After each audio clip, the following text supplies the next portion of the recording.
wabarakatuh. Bertemu lagi dengan saya Satgar atau Indonesia Mengatur di channel YouTube aku Tempat Indonesia dan episode Amai dari 6. Hari ini saya akan menjelaskan tentang adat istiadat pemakaman di dalam game Sekolah Simulator. Di dalam kehidupan nyata, kita tahu semua manusia pasti akan mati. Tapi kematian yang diharamkan itu adalah tidak boleh dengan pakai jalan pintas kayak misalnya bunuh diri, terus juga menyakiti diri sendiri, ataupun berkeinginan untuk mengakhiri hidup dengan jalan pintas ya. Itu di kematian itu sangat diharamkan karena gini, ataupun dengan cara membunuh ya, ataupun mengakhiri hidupnya dengan pakai senjata tajam itu juga sangat tidak boleh karena itu sangat mengharamkan bagi siapapun dan dikarenakan membantu kematian yang haram. Maksudnya dengan kematian yang haram itu tuh berarti karena kematian tidak wajar ataupun karena dikeroyok ya, itu karena sangat berdosa. Kecuali kalau kematian yang diperbolehkan dihalalkan itu adalah karena mati syahid, berhaji terus ke Mekah, ataupun berhaji ataupun meninggal di hari yang baik ya, kayak misalnya hari Jumat dan bulan yang terbaik bulan Ramadan. Nah, itu kematian yang harus dihalalkan seperti yang sangat baik seperti itu ya. Tapi berbeda hal dengan itu, kalian pernah sering dengan drama luar negeri yang kayak drama Turki, India, terus juga drama Tiongkok, Korea, Jepang, Filipino, Pinoy, Lakor, itu istilah dalam betaran. Kalau Pinoy itu kan drama Filipina. Terus juga Amerika Serikat dan Inggris, ada pemakaman itu pasti beda-beda ya. Misalnya aja drama Turki sama hal dengan Islam ya, tapi ada jasa tetap pemandian jenazah dan juga pematian peti seperti itu. Ya sama sih kayak di Indonesia juga sama di monotalnya. Sedangkan kalau di agama kalau India itu ada proses kremasi.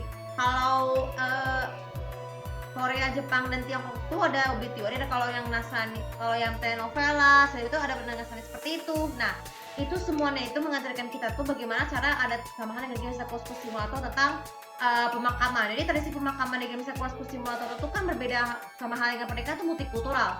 Maka dari itu bagaimana ada tradisi pemakaman di game Sekolah Simulator? Pertama dengan adanya sakramen terakhir ya. Jadi sakramen terakhir itu biasanya kalau di rumah sakit atau di rumah ya. Biasanya tuh orang yang menghapus sekarang itu supaya bisa diberikan kematian yang tenang ya. Jika sudah benar-benar meninggal, pengurusan jenazahnya bagaimana? Gampang. Jadi jasad jenazah orang yang meninggal itu tuh sebenarnya akan dimakamkan di rumah sakit dulu ya, sebelum akhirnya melakukan proses otopsi. Ya itu sebenarnya pemulihan tidak akan di rumah ya. Jadi bawa jenazah itu balik di rumah sakit ke rumah. Jadi cara memandikan jenazah orang yang sudah meninggal itu ya, baik dari laki atau perempuan, itu dalam keadaan pakai tutup ya. Jadi pemandian jenazah itu sama halnya dengan cara penyucian terakhir. Itu biasanya dilakukan di kastil ya. Jadi di kastil itu kan ada kamar mandi tuh. Jadi dengan ada penyucian diri itu supaya pewangian itu supaya lebih jenazahnya itu dibersih ya.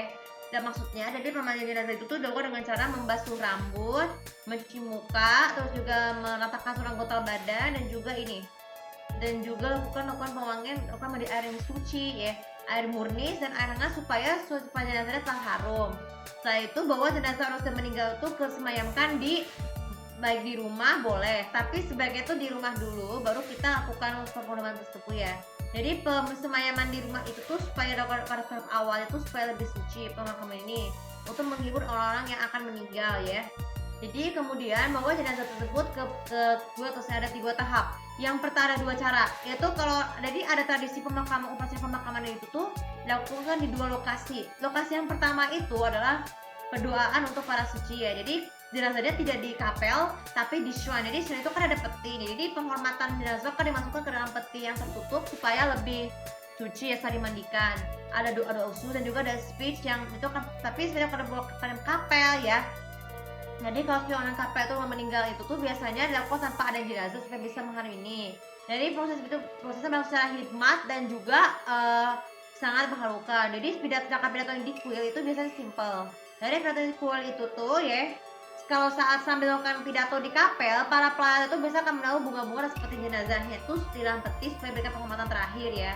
Lalu kalau bisa kalian bisa diberikan kesempatan mencium jenazah untuk yang terakhir kali ya. Jadi jenazah ini tuh dipakaikan pakaiannya kalau misalnya perempuan tuh kayak dress ya. Kalau laki-laki tuh sudah diberikan sweat yang bagus ya, sama sih kayak waktu ini tapi ini kan secara multikultural ya. Lalu kalau untuk yang perempuan tuh sebaiknya tuh diberikan gamis atau supaya lebih suci ya. Setelah ini selesai, jasad itu akan segera dikafankan penuh dengan menggunakan kain putih ya. Itu bisa akan dibawa ke pemakaman. Nah, sampai pada pemakaman, pastikan selama proses pemakaman itu para pelayan akan berdoa ya.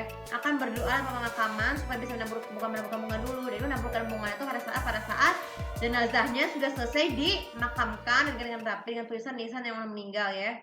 Setelah itu kalian bisa mendoakan atau berikan kesempatan untuk mencium ini supaya lebih suci, dan itu sebagai pemakamannya. Lalu kemudian dalam peringatan sudah seketika sudah 40 dan 100 hari, biasanya upaya perayaan misa masal itu, misa penghiburan itu tuh akan dilakukan di kapel secara bersama-sama ya. Di kapel itu supaya bisa menyebut orang yang sudah meninggal ya, untuk memperingati siapa bagaimana perjalanan hidup dengan membuat video seperti itu, dan video perjalanan bagaimana dia lahir sampai dia meninggal. Nah, sebagai penutup YouTube vlog kali ini ada sedikit pesan. Jadi pemakaman di Gemsa Kusmoto dan multikultural agama itu tuh ada jenazah khusus. Jadi jangan lupa juga jenazah perempuan tuh kalau setelah diberikan camper itu kan harus ditutup matanya nih ya, supaya jenazah itu bisa gampang dikubur dan juga diberi kesempatan dikubur. Jadi makanya dari itu jenazah itu juga harus dijaga, kuburannya juga harus dijaga, makamnya juga harus dijaga dengan betul, kemudian tanaman bunga atau diganti dengan yang baru supaya lebih makamnya akan terlihat bersih dan cantik. Oke, untuk itu kali ini juga bermanfaat. Kamu sebiasa tuh follow sosial media aku, kemudian subscribe channel aku, tahu bagaimana ada tradisi pemakaman dari Gemsa Kusmoto versi kalian sendiri. Terima kasih.